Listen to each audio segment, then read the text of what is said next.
Hello everyone, स्वागत छ सबैजनालाई हाम्रो युट्युब च्यानलमा। सधैँ चाहिँ भिडियो लिएर उपस्थित हुने क्रममा आज पनि हामीले बिबिएस 4th इयरको इन्भेस्टमेन्ट सब्जेक्टको च्याप्टर 2 सेक्युरिटिज मार्केट अन्तर्गत रहेर प्रोब्लम नम्बर 2.11 लिएर उपस्थित भएका छौँ। क्वेसन यस प्रकार रहेको छ। Suppose that SCBL stock currently is selling at ₹100 per share. You buy 500 shares using ₹37,500 of your own money and borrowing the remainder of the purchase price from your broker. The rate of margin loan is 8% भन्यो है। अब यसले के भन्दैछ भन्दाखेरि एससिबिएल stock चाहिँ अहिले बजारमा ₹100 एउटा सेयरको ₹100 दरले बेच्दै रहेछन्। हामीले चाहिँ के गरेछौँ त भन्दा 500वटा सेयर किनेछौँ using 37,500 of your own money भनेको आफ्नो इक्विटी चाहिँ ₹37,500 युज गरेर र रिमेनिङ अमाउन्ट भनेको जुन बाँकी रहेको पैसा छ त्यो चाहिँ हामीले डेप्टबाट क्या भनेको ब्रोकरबाट चाहिँ ऋण लिएर हामीले त्यो किनेछौँ है। The rate of margin on loan is 8% भन्दैछ। त्यो लोनको रेट चाहिँ भनेको इन्ट्रेस्ट रेट चाहिँ कति रहेछ त 8% रहेछ भन्न खोजेको है। अब ए नम्बरले के भन्दैछ भने what is the percentage increase in net worth of your brokerage account if the price of SCBL stock immediately change to ₹110। 100मा किनेको 110 भयो भने percentage increase the net worth भन्दैछ क्या ब्रोकरेज अकाउन्ट। नेट वर्थमा चाहिँ कति पर्सेन्टले इन्क्रिज हुन्छ भनेर हामीले त्यो देखाइदिनु पर्नेछ। ठिक छ, percentage increase in net worth अथवा पर्सेन्टेज चेन्ज देखाउनु पर्नेछ। अर्को 100को 100 हुँदै र अर्को 90 हुँदाखेरि अनि what is the relationship between of your percentage return and the percentage change in the price of SCBL stock भनौँ। अब के भन्नु त भन्दाखेरि यो पर्सेन्टेज रिटर्न र percentage change in price of SCBL स्टकको बिचमा चाहिँ कस्तो रिलेसन छ, के रिलेसन छ त त्यो हामीले लेख्नुपर्ने रहेछ है। अब बी नम्बरमा के भन्यो भने if the maintenance margin is 25%, यदि मेन्टेनेन्स मार्जिन चाहिँ 25% हो भने how long can C SBL price fall before you get a margin call भन्दैछ। कति एसबिएल प्राइस फल हुन्छ त मार्जिन कल प्राप्त हुनुभन्दा अगाडि भन्दैछ क्या। मार्जिन कल प्राप्त हुनुभन्दा अगाडि चाहिँ कतिसम्म चाहिँ low, how low can be price fall, कति तलसम्म जान सक्छ भन्दैछ है। हाउ लो हो यो। अब हामीले यो चाहिँ डिसिजन लेख्नुपर्ने हो। हामीले के गर्नुपर्छ त भन्दाखेरि पहिला ट्रिगर प्राइस निकालिदिन्छौँ। ट्रिगर प्राइस निकालेपछि यति। अब हाउ प्राइस भनेको छ नि त, हाउ लङ द एसबिएल प्राइस भनेको छ, त्यस कारणले गर्दाखेरि ट्रिगर प्राइस निकालिदिएर चाहिँ हामी डिसिजन लेख्छौँ। यतिसम्म चाहिँ कम्तीमा जान सक्छ भनेर चाहिँ भनिदिने है। मार्जिन कल हुनुभन्दा अगाडि यतिसम्म जान सक्छ, प्राइस घट्न सक्छ भनिदिने हो। त्यस पछाडि अर्को नम्बर छ C number, how would your answer to be change if you had finance the initial purchase only ₹25,000 of your own money भन्दैछ। अब एन्सर चाहिँ बीमा कति चेन्ज हुन्छ यदि तपाईँले चाहिँ जुन हामीले यहाँ बी नम्बरको क्वेसन गरेका छौँ नि त्यसकोमा चाहिँ कति चेन्ज हुन्छ त यदि तपाईँले इनिसियल पर्चेज चाहिँ ₹25,000 चाहिँ आफ्नो ओन मनी यानि कि इक्विटी 25,000 युज गरेर बाँकी रहेको अमाउन्ट चाहिँ डेब्टबाट लिँदाखेरि भनेर सी नम्बरले भन्यो है। त्यहाँ चाहिँ इनिसियल मार्जिनको कुरा आउँछ, इनिसियल मार्जिन निकाल्ने अनि त्यस पछाडि इनिसियल मार्जिन निकालिसकेपछि अनि सकिहाल्छ है। त्यो अहिले हामी हेर्छौँ। इनिसियल मार्जिन निकालेर ट्रिगर प्राइस निकाल्न हो। त्यस पछाडि डी नम्बरमा भनेको छ what is the rate of return on your margin position, तपाईँको मार्जिन पोजिसनको रेट अफ रिटर्न कति हो assuming again that you invest 37,500 of your own money. अब फेरि के तपाईँले एजुम गर्नु पर्यो त भन्दाखेरि 37,500 नै तपाईँले इन्भेस्ट गर्नुभयो, यानि कि तपाईँको इक्विटी चाहिँ 37,500 हो, बाँकी रकम मात्रै डेप्ट हो भनेर एजुम गर्नुभयो। If SCBL stock selling after 1 year at ₹110, 190 assume that SCBL stock pays no dividend भन्दैछ। अर्को के एजम्सन गर्नुपर्ने रहेछ भन्दा एससिबिएल स्टकले डिभिडेन्ड तिर्दैन अथवा दिँदैन। अनि त्यस पछाडि अर्को एजम्सन भनेको चाहिँ 37,500 चाहिँ तपाईँको इक्विटी हो भनेर भन्दैछ। अनि रेट अफ रिटर्न चाहिँ मार्जिन पोजिसनमा रेट अफ रिटर्न कति हुन्छ जानेर प्राइसहरू चाहिँ 110, 100 र 90 दिएको छ भनेर क्वेसनले सोधेको छ। अब हामी यो इन्डिभिजुअली सोल्युसन गर्दै जान्छौँ, ए बी सी र डी नै है। ल अब सोल्युसन हेरौँ। ल अब नम्बर अफ सेयर सुरुमा हामीले 500 सेयर किनेको हो। 500 सेयर किन्यौँ भनेपछि नम्बर अफ सेयर 500 भइहाल्यो। पर्चेज प्राइस पर सेयर 100मा किनेको छ। बिगिनिङ इक्विटी सुरुमा हामीले इक्विटी लगानी मतलब हामीसँग पैसा कति थियो त इन्भेस्ट गर्नको लागि 37,500 इक्विटी भइहाल्यो।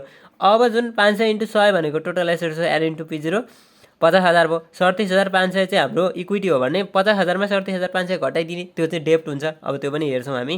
Interest rate on margin loan भनेको 8% छ, भनेको मार्जिन लोन जुन हामीले लोन लिएको हुन्छ त्यसमा इन्ट्रेस्ट चाहिँ हामीले 8% तिर्नुपर्छ। Beginning value of the share अथवा टोटल एसेट्स चाहिँ कति हो त, n इन्टु P0 भनेको 50,000।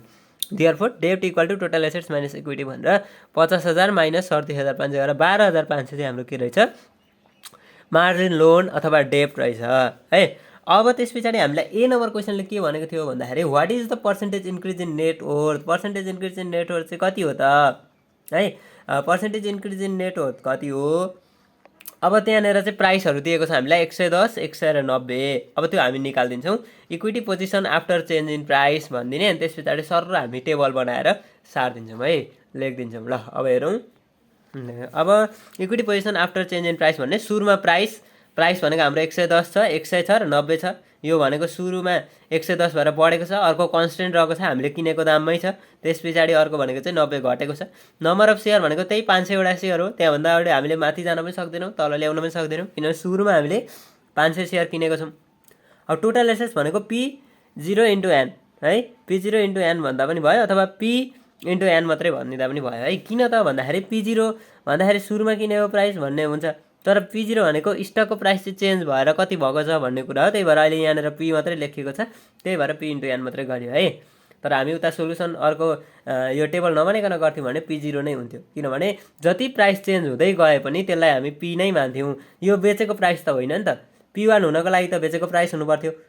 तर P1 नभएको कारणले गर्दाखेरि चाहिँ यो इन्क्रिज भएको प्राइस मात्रै हो र डिक्रिज भएको प्राइस मात्रै हो, त्यसलाई P0 नै मानिन्छ अथवा P मात्रै लेख्दाखेरि पनि हुन्छ है। अब 110 इन्टु 500 गरिदिने 55,000 हुँदो रहेछ। त्यस पछाडि यो 50,000 भयो र 90 इन्टु 500 गर्दा 45,000 भयो। यो सकिहाल्यो है। टोटल एसेट्स निकालेको प्राइस र नम्बर अफ सेयर मल्टिप्लाई गरेर टोटल एसेट्स निकाल्यो। अब इक्विटी भनेको कति त भन्दाखेरि जस्तै हेरौँ, P इन्टु n माइनस डेप्ट, ठिक छ। P इन्टु n भनेको के हो, टोटल एसेट्स माइनस डेप्ट गरिदिने हो। डेप्ट हाम्रो अहिले कति निकालेको छौँ, 12,500। मैले के पनि भनिरहेको छु भने अगाडिदेखि नै एकचोटि हामीले डेप्ट निकालिसकेका छौँ है। डेप्ट निक्लिसकेको छ भने त्यो डेप्ट फेरि अर्को डेप्ट थपेर ल्यायौँ है, नभनिन्जेलसम्मको लागि त्यो डेप्ट त्यति नै रहन्छ। हाम्रो इक्विटी चेन्ज हुन्छ, ठिक छ, टोटल एसेट्स चेन्ज हुन्छ, इक्विटी चेन्ज हुन्छ, तर डेप्ट कहिले चेन्ज हुँदैन। भनेपछि हाम्रो डेप्ट भनेको 12,500 छ। 55,000 माइनस 12,500 गरिदिने 42,500, फेरि 50,000 टोटल एसेट्स हो नि त यो। 50,000 माइनस 12,500 गरिदिने 37,500 र 45,000 माइनस 12,500 गरिदिने 32,500 हो हाम्रो इक्विटीको भ्यालु। अब डेप्ट भनेको त्यही 12,500 छ है। अनि चेन्ज भनेको चाहिँ न्यू माइनस बिगिनिङ, 37,500 चाहिँ बिगिनिङ हो, न्यू चाहिँ हाम्रो इक्विटी है। चेन्ज इन इक्विटी हो है यो, चेन्ज इन इक्विटी। किन भन्दाखेरि हाम्रो कति पर्सेन्ट इक्विटी चेन्ज भएको छ पर्सेन्टेजमा निकाल्नु भने हो नि त। त्यस कारणले इक्विटीमा चाहिँ कति चेन्ज भएको छ भन्ने हो। सुरुको इक्विटी हाम्रो कति, सुरुमा हामीले यहाँनिर इक्विटी लेखेको छौँ, इक्विटी भनेको 37,500 अथवा बिगिनिङ इक्विटी भनेर 37,500 देखाइसकेको छौँ। अब त्यस पछाडि नयाँ इक्विटी चाहिँ कति छ त, 42,500 माइनस 37,500 गरिदिने 5,000 भयो। 37,500 माइनस 37,500 गरिदिने 0 भयो र 32,500 माइनस 37,500 गरिदिने कति भयो त, माइनस 5,000 भयो। अब पर्सेन्टेज चेन्ज त निकाल्न सकिहाल्छौँ। पर्सेन्टेज चेन्ज भनेको चाहिँ कति त भन्दाखेरि change divide by beginning price भन्दा भइहाल्यो क्या, अथवा P1 माइनस P0। अब P0 P1 भन्दाखेरि अलि अप्ठ्यारै हुन्छ, त्यस कारणले गर्दा बरु हामीले सिधै यहाँ चेन्ज निकालिसकेका छौँ। New minus old divide by old हो नि त यसको फर्मुला, त्यही भएर न्यू माइनस ओल्ड भनेको हो एकैचोटि चेन्जको भ्यालु हो। चेन्ज 5,000 डिभाइड बाई बिगिनिङ चाहिँ कति भन्दा 37,500। 5,000 डिभाइड बाई 37,500 गरिदिने हाम्रो भ्यालु आइहाल्छ है। 5,000 डिभाइड बाई हेरौँ है, 5,000 डिभाइड बाई 37,500 गरिदिने कति आयो त, 0.13333 आयो। यो भनेको के हो, 13.33%, ठिक छ। अब 0 डिभाइड बाई 37,500, 0ले त जतिलाई भाग गरे पनि 0 नै हुन्छ, त्यो भइहाल्यो। अर्को माइनस 5,000 छ, माइनस यहाँ 5,000 थियो 13.33 आएको थियो, माइनस 5,000 हुँदा माइनस 13.33 हुन्छ। यति गरेपछि हाम्रो सक्यो है। अब हामीले के लेख्नुपर्ने छ त भन्दाखेरि रिलेसनसिप बिट्विन पनि सोधेको थियो क्या, what is the relationship between percentage change in price and percentage return and percentage change in price भने। अब रिलेसनसिप चाहिँ कस्तो छ भनेर भने है, पर्सेन्टेज चेन्ज इन हेरौँ है, यहाँ पर्सेन्टेज चेन्ज इन प्राइस, ठिक छ, यसको पर्सेन्टेज र पर्सेन्टेज चेन्ज इन रिटर्न कस्तो छ भनेको छ। अब के भन्यो हामीले भन्दा इन द एबोभ टेबल, यो माथिको टेबलमा चाहिँ it is clear that the relationship between percentage change in return and percentage change in price is positive. Positive छ नि त, किन भन्दाखेरि 100बाट 110 हुँदाखेरि 13% बढेको छ, 100बाट 90 घट्दाखेरि 100बाट 90मा झर्दाखेरि 13%ले घटेको छ भनेपछि पोजिटिभ छ। बढ्दा प्राइस बढ्दा प्रफिट पनि बढ्यो अथवा रिटर्न पनि बढ्यो, र प्राइस घट्दाखेरि रिटर्न पनि घट्यो। तर के छ त भन्दा but the rate of return on margin account is higher than percentage change in price due to the leverage effect. Leverage इफेक्टको कारणले गर्दाखेरि यहाँ कतिले बढेको छ 10%ले बढेको छ, तर यहाँ कतिले बढ्दियो त 13%ले बढ्दियो, यहाँ 10ले घटेको छ, यहाँ 13ले घट्यो। के को कारणले हो भन्दाखेरि due to the leverage effect. Leverage इफेक्टको कारणले गर्दाखेरि rate of return on margin account is higher है, rate of return on margin account is higher than percentage change in stock price. Stock प्राइसमा भएको पर्सेन्टेज चेन्ज भन्दा rate of return चाहिँ higher छ है भनेर हामीले देखायौँ। के कारणले रहेछ? लिभरेज इफेक्टको कारणले रहेछ। यति भएपछि हाम्रो यो ए नम्बरको सोलुसन सकिन्छ। अब बी नम्बरको सोलुसन भनेको हामीलाई यदि मेन्टेनेन्स मार्जिन चाहिँ 25% छ भने है, यदि मेन्टेनेन्स मार्जिन चाहिँ 25% छ भने कति प्राइससम्म फल हुन्छ त? मार्जिन कल हुनुभन्दा अगाडि कति प्राइससम्म लो हुनसक्छ है, प्राइस चाहिँ कति प्राइससम्म लो हुनसक्छ, अथवा कति मूल्यसम्म चाहिँ तल झर्न सक्छ त भन्दैछ है। प्राइस अफ सेक्युरिटी चाहिँ कति तलसम्म झर्छ मार्जिन कल प्राप्त हुनुभन्दा अगाडि भन्दैछ। अब हामी त्यसको पनि सोलुसन हेर्छौँ। त्यसको लागि हामीले खासै केही गर्नु पर्दैन। If maintenance margin is 25% the stock price that will trigger a margin call is given by भन्यो। ट्रिगर प्राइस निकालिदिने हो र ट्रिगर प्राइस भन्दा मुनिको प्राइसमा चाहिँ मार्जिन कल मुनिको प्राइससम्म चाहिँ मार्जिन कल रिसिभ हुन्छ भनिदिने हो। अब ट्रिगर प्राइस कति आयो त? ट्रिगर प्राइस भनेको 1 - IM divide by 1 - MM into P0। यो भनेको के हो त? Long position. किन भन्दा हामीले यहाँनिर पर्चेजको कुरा गरिरहेको थियौँ, त्यस कारणले लङ पोजिसन भयो। हामीले अहिले गरेको सबै हिसाबहरू अहिलेसम्म गरेको हिसाबहरू चाहिँ लङ पोजिसनमै गर्दैछौँ है। सर्ट पोजिसन आएको बेला म त्यहाँनिर भनिदिन्छु यो चाहिँ सर्ट पोजिसन हो भनेर। त्यहाँ सेल्सको कुरा गर्छ, यहाँ अहिले पर्चेजको छ। 1 - IM भनेको इनिसियल मार्जिन हाम्रो कति थियो त? 75% थियो। अब 75% चाहिँ कसरी भन्ने होला? जम्मा हाम्रो इक्विटी कति थियो? 37,500। टोटल एसेट्स थियो 50,000। यो गर्दाखेरि 75%। यहाँ देखाइदिएको पनि छ इनिसियल मार्जिन चाहिँ यसरी क्यालकुलेट भएको छ है भनेर। 1 - 0.75 डिभाइड बाई मेन्टेनेन्स मार्जिन यहाँ दिएको छ 0.25 इन्टु पर्चेज प्राइस सुरुको कति? यहाँ जहिले 100 हुन्छ भन्ने हुँदैन है। यहाँ पर्चेज प्राइस चाहिँ 100 भएको कारणले 100 भयो। कहिलेकाहीँ 200 हुनसक्छ, कहिलेकाहीँ 500 हुनसक्छ। त्यो चाहिँ P0 भनेको हामीले सुरुमा किनेको प्राइस चाहिँ यहाँनिर राखिदिने हो। गर्दाखेरि 33.33 आयो है रुपिजमा। अब के भन्छौँ त हामी भन्दा hence the price can fall ₹2 33.33 before a margin call receive. Margin call receive हुनुभन्दा अगाडि प्राइस कतिसम्म घट्न सक्दो रहेछ त भन्दा 33.33 रुपियाँसम्म चाहिँ घट्न सक्दो रहेछ।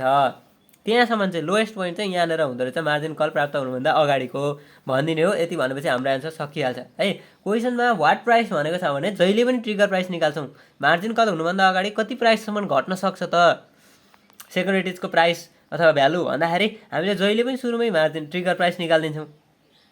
अब हामीले यहाँनिर जस्तो मार्जिन कल हुन्छ कि हुँदैन भनेर क्वेसनले सोधेको छ भने चाहिँ मेन्टेनेन्स मार्जिन दिएको छ भने हामी के गर्छौँ त एक्चुअल मार्जिन निकालेर पनि गर्न सक्छौँ है। तर प्राइसको कुरा गरेको छ भने जहिले पनि ट्रिगर प्राइस निकाल्नुपर्छ, यो ख्याल गर्नु होला। ल अब यो पनि सक्यो। अब सी नम्बर क्वेसनले हामीलाई के भनेको थियो त्यो हेरौँ। सी नम्बरले के भन्दै थियो भने how would your answer to part B change if you had finance initial purchase with ₹25,000 of your own money भन्दैछ। तपाईँले 25,000 रुपियाँ मात्रै आफ्नो पैसा लगानी गर्नुभयो अथवा तपाईँसँग 25,000 रुपियाँ मात्रै थियो अरे लगानी गर्नको लागि, यानि कि इक्विटी चाहिँ तपाईँको 25,000 मात्रै थियो भने तपाईँको एन्सरमा चाहिँ कतिले चेन्ज हुन्थ्यो? पार्ट बीको एन्सरमा भन्दैछ है। ट्रिगर प्राइस कति हुन्थ्यो भन्न खोजेको हो। अब त्यो हामी निकालिदिइहाल्छौँ ल। अघि यहाँनिर 37,500 गरेर राखेको थियौँ, अब यहाँ 25,000 को मात्रै राख्नु पऱ्यो, यानि कि इनिसियल मार्जिनमा चेन्ज आउने भयो। त्यो हेरौँ त अब। ल इक्विटी भनेको हाम्रो 25,000 अरे। अहिले क्वेसनमा भनेको टोटल एसेट्स त 50,000 छँदैछ। डेप्ट भनेको टोटल एसेट्स माइनस इक्विटी 25,000 रुपियाँ इक्विटी हुने भयो है। जम्मा 50,000 हो भने 25,000 हामीले इक्विटी लगानी गऱ्यौँ अथवा क्यास पेमेन्ट गरिदिउँ भने 25,000 चाहिँ के भयो त हामीले ऋण ल्याएछौँ भन्ने बुझिन्छ। अब ट्रिगर प्राइस निकालिदिने इफ मेन्टेनेन्स मार्जिन त 25%। पार्ट बीमा कस्तो चेन्ज आउँछ भनेको छ, त्यस कारणले गर्दा पार्ट बीकै मेन्टेनेन्स मार्जिनलाई हामीले युज गऱ्यौँ। अब trigger price equal to 1 - IM divide by 1 - MM into P0। 1 minus 0.5 divide by 1 minus 0.25 into 100 66.67 rupees हुने रहेछ। Therefore the price can fall to rupees. यतिसम्म चाहिँ घट्न सक्छ क्या, 66.67सम्म आउन सक्छ before margin call receive. Margin call receive हुनुभन्दा अगाडि चाहिँ 66 रुपियाँ 67 पैसासम्म चाहिँ झर्न सक्छ, प्राइस डाउन हुनसक्छ। त 100 रुपियाँको भ्यालु सेयरको भ्यालु भनेर हामीले डिसिजन लेख्ने हो। अब यहाँनिर पनि हामीले इनिसियल मार्जिन त निकाल्नु पर्नेछ। इनिसियल मार्जिन चाहिँ फेरि कसरी आयो भन्नु हुनसक्छ। जस्तो हाम्रो इनिसियल मार्जिनको फर्मुला के हो त भन्दाखेरि equity divide by total assets हो। अथवा तपाईँले भन्नुहुन्छ भने टोटल एसेट्स माइनस डेब्ट डिभाइड बाई टोटल एसेट्स भन्नु पनि सक्नुहुन्छ है। टोटल एसेट्स माइनस डेब्ट डिभाइड बाई टोटल एसेट्स पनि भन्न सक्नुहुन्छ। डेब्ट हाम्रो 25,000 आएको छ, टोटल एसेट्स माइनस डेब्ट भनेको इक्विटी हो। Equity divide by total assets भनेको कति छ त अहिले 25,000 रुपियाँ छ। 25,000 डिभाइड बाई 50,000 यो भनेको कति भयो त 0.50 भयो। हो यो 0.50 अथवा 50% चाहिँ हाम्रो यहाँ के रहेछ त इनिसियल मार्जिन रहेछ, त्यही राखेको छ है। यसरी हाम्रो सी नम्बरको पनि सोल्युसन सकिन्छ। अब डी नम्बर क्वेसनले के भनेको थियो भने what is the rate of return of your margin position. तपाईँको मार्जिन पोजिसनमा रेट अफ रिटर्न कति हुन्छ इफ यु इन्भेस्ट। अब एजुम चाहिँ के गर्नुपर्ने रहेछ 37,500 तपाईँको इक्विटी रहेछ र अर्को एजुम्सन के रहेछ त भन्दाखेरि एससिबिएल स्टकले चाहिँ डिभिडेन्ड डिक्लेयर गर्दैन अथवा डिभिडेन्ड दिँदैन भन्दैछ। अनि यहाँ एससिबिएल स्टकको सेलिङ प्राइस दिएको छ 1 इयर आफ्टरको 110, 190। अब हामी यो पनि सोल्युसन गर्छौँ। रेट अफ रिटर्न निकाल्ने हो मार्जिन पोजिसनको अवस्थामा। यहाँनिर डिभिडेन्ड चाहिँ दिँदैन तर इन्ट्रेस्ट चाहिँ हुन्छ भन्ने कुरा हो। इन्ट्रेस्ट भएको अवस्थामा चाहिँ हाम्रो कति हुँदो रहेछ त रेट अफ रिटर्न त्यो हेरौँ है। ल अब क्यालकुलेसन अफ एचपिआर भन्नु अथवा रेट अफ रिटर्न आर मात्रै भन्नु केही फरक पर्दैन। Of the amount of equity rupees कहाँ कति छ त अमाउन्ट अफ इक्विटी चाहिँ 37,500 छ बिगिनिङ है। अब प्राइस हेरौँ त 110, 190 ठिक छ। अब बिगिनिङ भ्यालु अफ एसेट्स कति हो 50,000 हो। त्यस पछाडि इन्डिङ भ्यालु अफ एसेट्स कति भयो यो इन्टु 110 इन्टु हाम्रो कतिवटा सेयर थियो क्वेसनमा अगाडि हामीले थाहा पाइसकेका छौँ। क्वेसनमा कतिवटा सेयर थियो त भन्दाखेरि 500 वटा सेयर थियो। सरी 500 वटा सेयर थियो। यु बाई 500 सेयर्स भनेको छ। 500 वटा सेयर थियो भने चाहिँ 110 इन्टु 500 55,000। यो अगाडि पनि क्यालकुलेसन गरेको हुनाले मैले यहाँनिर सिधै लेखिदिएको छु इन्डिङ भ्यालु अफ एसेट्स भनेर। 100 इन्टु 500 भनेको 50,000 र 90 इन्टु 500 भनेको 45,000 ठिक छ। बिगिनिङ भ्यालु अफ एसेट्स पनि आयो, इन्डिङ भ्यालु अफ एसेट्स पनि आयो। अब इन्ट्रेस्ट हामीले निकाल्नुपर्छ 0.08 इन्टु 12,500। किन यस्तो भयो त भन्दाखेरि amount of equity beginning amount of equity भनेको हाम्रो 37,500 छ। अनि बिगिनिङ भ्यालु अफ एसेट्स कति छ त 50,000 छ। 50,000 माइनस 37,500 भनेको 12,500। 12,500 को 8% गर्नु पऱ्यो, सबैमा 1000 भयो ठिक छ। अब के गर्छौँ भन्दाखेरि हामी 3 माइनस 2 माइनस 4 डिभाइड बाई 37,500 गर्छौँ। 3 माइनस 2 माइनस 4 भनेको के हो त भन्दाखेरि P1 minus P0। Ending value of assets भनेको P1, beginning value of assets भनेको P0 अनि माइनस इन्ट्रेस्ट गर्छौँ। इन्ट्रेस्ट भनेको यो 4 नम्बर भने हाई इन्ट्रेस्ट माइनस 4 भयो divided by beginning equity. Beginning equity कति छ त 37,500 हो। अब हामीले यहाँनिर अघि के एजम्सन गरेको थियो नो डिभिडेन्ड भनेको थियो। त्यो डिभिडेन्ड यदि क्वेसनमा दिएको थियो भने हामीले डिभिडेन्डलाई एड गर्थ्यौँ। यहाँनिर एउटा डिभिडेन्डको कोलम थप्थ्यौँ, डिभिडेन्ड एड गरेर चाहिँ अनि हामी मल्टिप्लाई गर्थ्यौँ, जोड घटाउ गर्थ्यौँ ठिक छ। यति भएपछि हाम्रो एन्सर निक्लिहाल्छ है। अब यो सबै टेबल कम्प्लिट भइसक्यो। अब भनेको 55,000 माइनस 50,000 माइनस 1,000 डिभाइड बाई 37,500 भनेको 10.67% आउँदो रहेछ ठिक। अब 50,000 माइनस 1,000 हो। 50,000 माइनस 50,000 यो क्यान्सल भइहाल्यो। माइनस 1,000 डिभाइडेड बाई 37,500 भनेको माइनस 2.67% आउँदो रहेछ। यो सबै पर्सेन्टेज हुन्छ है। एचपिआर अथवा रिटर्न चाहिँ जहिले पर्सेन्टमा हुन्छ। अर्को भनेको 45,000 माइनस 50,000 भनेको माइनस 5,000 भयो। अनि फेरि माइनस 1,000 ले माइनस 6,000 भागा 37,500 भनेको 16% हुँदो रहेछ। यो हाम्रो एन्सर भयो एचपिआरको भ्यालु फाइन्ड गर्ने। यो चाहिँ मार्जिन पोजिसनमा। मार्जिन पोजिसन भनेपछि हामीले त्यहाँनिर इन्ट्रेस्ट लाउनुपर्छ अनि त्यस पछाडि डिभिडेन्ड लाउनुपर्छ भन्ने कुरा हो क्या। मार्जिन भनेपछि मेन चाहिँ इन्ट्रेस्ट लाउनुपर्छ। किन मार्जिन भनेको हामीले त आधी सामान अथवा केही सर्टेन अमाउन्ट चाहिँ क्यास तिरेर अरू पैसा चाहिँ अथवा अरू अमाउन्ट चाहिँ हामीले के गर्छौँ त भन्दाखेरि डेब्टको रूपमा लिन्छौँ। त्यो जुन भित्रबाट दलालहरूसँग भनेपछि त्यो जुन डेब्ट लिएको छौँ त्यो डेब्ट लिएको बापत हामीले इन्ट्रेस्ट तिर्नुपर्ने हुन्छ। त्यो इन्ट्रेस्टलाई पनि एडजस्ट गर्ने भनेको क्या मार्जिन आफ्टर मार्जिन भन्छ क्या। Rate of return after margin भनेको चाहिँ त्यो जुन इन्ट्रेस्टलाई पनि एडजस्ट गरिवरिको रेट अफ रिटर्न कति हो भने हो यो हामीले निकाल्दिसक्यौँ है। अब अर्को के भनेको थियो त उसले भन्दाखेरि rate of return on margin account अब के भनेको छ भने मार्जिन पोजिसन मात्रै भनेर रहेछ है। अब हामी यसको चाहिँ अलिकति यहाँ तल डिस्क्रिप्सन पनि दिन्छौँ। ल डिस्क्रिप्सन चाहिँ के भयो त भन्दा the rate of return on margin account is higher than the percentage change in price due to the leverage effect है। अब यो मार्जिन एकाउन्टबाट गर्दाखेरि चाहिँ किन हायर आयो रेट अफ रिटर्न? ठिक छ, अघि कति आएको थियो? अघि हाम्रो rate of return on margin account is higher than the percentage change in price. Percentage change in प्राइसमा चाहिँ हायर भएको छ भनेको छ है। हायर कसरी भयो भन्दाखेरि यहाँ यो यसैको रिलेसन मात्रै देखाउने हो। जस्तो यहाँ 100बाट 110 भएको छ, 10% चेन्ज छ। 10% चेन्ज हुँदा यहाँ कति भयो? 10.67% चेन्ज भयो। ठिक छ। अनि अर्को भनेको चाहिँ यहाँ 100 छ, 100बाट यहाँ 90मा झर्दाखेरि जुन 90मा झरेको छ, 90मा झर्दा यहाँ पनि 10% चेन्ज छ। यो गरेर हेर्न सक्नुहुन्छ। 90 - 100 डिभाइडेड बाई 100 हुन्छ। यो -10% भनेको 10% डिक्रिज छ। अब 10% डिक्रिज हुँदाखेरि यहाँनिर कति भयो त? 16% डिक्रिज भयो। The rate of return on margin account is higher than the percentage change in price due to the leverage effect. यो पनि लिभरेज इफेक्टकै कारणले गर्दाखेरि चाहिँ हायर भएको हो यसको return. If price increase by 10%, यदि प्राइस 10%ले इन्क्रिज हुन्छ भने the rate of return is increase by 13.34% भने है। 13.34%। Similarly price decline by 10%, rate of return decline by 13.33% भन्यो। यो चाहिँ अगाडिको कुरा सोल्युसन गरेर रहेछ। यहाँनिरको हामी यदि हेर्छौँ भने चाहिँ यहाँ कतिले चेन्ज भएको छ भन्दाखेरि यो 13.34 को ठाउँमा 10.67% भएको छ र डिक्लाइन 10 हुँदाखेरि यहाँनिर 16% भएको छ है। यो ख्याल गरौँ। अब हामीले यो सोल्युसन चाहिँ कहाँको गऱ्यौँ त भन्दाखेरि हुन त यो आन्सर दुईटैलाई म्याच गर्छ, यसलाई पनि म्याच गर्छ। किन भन्दाखेरि यहाँ 10% इन्क्रिज हुँदा 10.67%ले इन्क्रिज भएको छ, यहाँ 10% डिक्रिज हुँदाखेरि यहाँ 16%ले डिक्रिज भएको छ है। 16%ले डिक्रिज भएको छ। तर अब यो एन्सर चाहिँ कहाँनिर? अब यो एन्सर र यो एन्सर फरक हो त भन्नु होला। यो एन्सर कहाँको हो त भन्दा म देखाइदिन्छु। ए नम्बरमा गरेको थियो नि हामीले। प्राइस 10%ले इन्क्रिज हुँदाखेरि 13.33%ले चेन्ज हुन्छ यहाँनिर, र प्राइस 10%ले डिक्रिज हुँदाखेरि 13.33%ले डिक्रिज हुन्छ। के को कारणले? लिभरेज इफेक्टको कारणले। अघि पनि यहाँनिर लेखेको थियो। यो चाहिँ यसको लागि लेखेको हुन चाहिँ खास है, यसको लागि लेखेको हो। तर यसको सोल्युसनको भ्यालुहरू चाहिँ यताको राखेको छ, फरक पर्दैन है यसको अब हामीले यहाँनिर त क्लियर डिसिजन लेखिसकेका थियौँ, यसमा डिसिजनको पनि आवश्यकता त थिएन है। तर यो जुन हामीले लेख्यौँ यो लेखेको यसको लागि पनि भयो, अनि यो अहिले हामीले निकालेको एचपिआरको लागि पनि भयो है। यसको लागि पनि भयो, यसको लागि भयो। तर भ्यालुहरू चाहिँ चेन्ज गर्नु पर्यो। जस्तो हामीले यहाँ 10% हुँदाखेरि 10.67%ले इन्क्रिज भएको छ, 10% डिक्रिज हुँदा 16%ले डिक्रिज भएको छ भनिदिन सक्छौँ यहाँ। यति गरेपछि हाम्रो यो सोल्युसन सकिन्छ। तपाईँहरूलाई यो भिडियो कस्तो लाग्यो? मन परेमा लाइक, कमेन्ट, सब्सक्राइब अनि आफ्नो साथीहरूलाई सेयर गर्न नबिर्सिनु होला।